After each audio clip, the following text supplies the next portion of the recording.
The collages of the German Dada artist Kurt Schwitters are less directly political than those of his contemporaries. They are often non-objective in composition and non-narrative in theme. The content of these collages seem to be the materials themselves, trash collected directly from the street. As with Kurt Schwitters, many members of the French Dada avoided making work with overtly political themes or imagery. The members of the French Dada were no less wary of the state of global politics than those of their German contemporaries. They were equally fearful of the rising threat of fascism. Protest for these artists came in the form of absurdity. The world as they knew it was crumbling. They witnessed an unprecedented amount of death and destruction in the First World War, and yet the writing was on the wall for a second, even greater war. The logic of humanity had stopped making sense to these artists, so they set out making work that echoed this condition. Marcel Duchamp was one of the key figures and philosophers of the French Dada movement. He created a sensation when he began exhibiting his series of Readymades. Like his upside-down urinal entitled Fountain, these pieces are found objects presented as works of art with little or no manipulation. Duchamp's Readymades raise very interesting questions regarding the need for an artist to handcraft his or her own work. Can concept alone carry a work of art? To the same degree, what purpose does a well-crafted artwork serve if there is no idea at its foundation? One common theme of these pieces is their origins in mass manufacturing. It is possible that Duchamp is drawing parallels between the factories that mass manufacture urinals and bicycle wheels to those that produce tanks, bombs, and ammunition. This ready-made, entitled LHOOQ, takes a potshot at the entire Western painting tradition by referencing one of its most revered icons of beauty.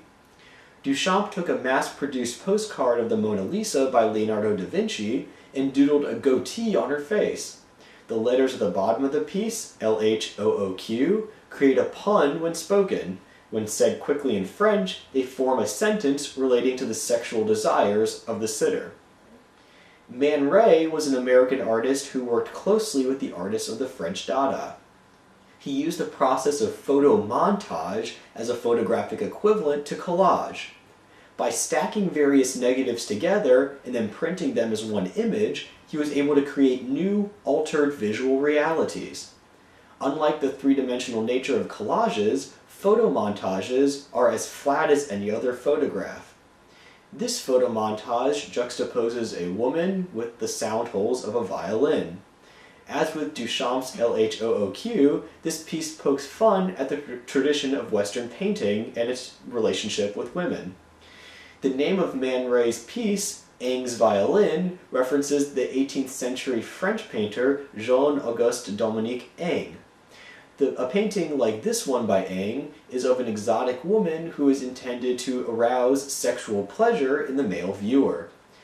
By melding his exotic female figure with a musical instrument, Man Ray is acknowledging the historical role of female figures in painting as being that of sexualized playthings.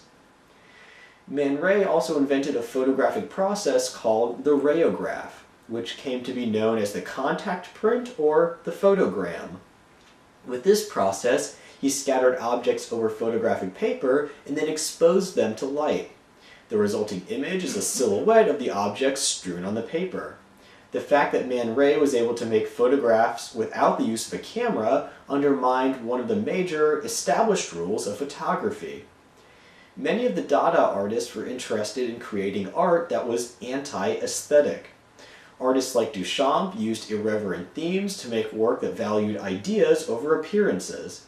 Ironically, though, this anti-aesthetic created a very distinct aesthetic for absurdity.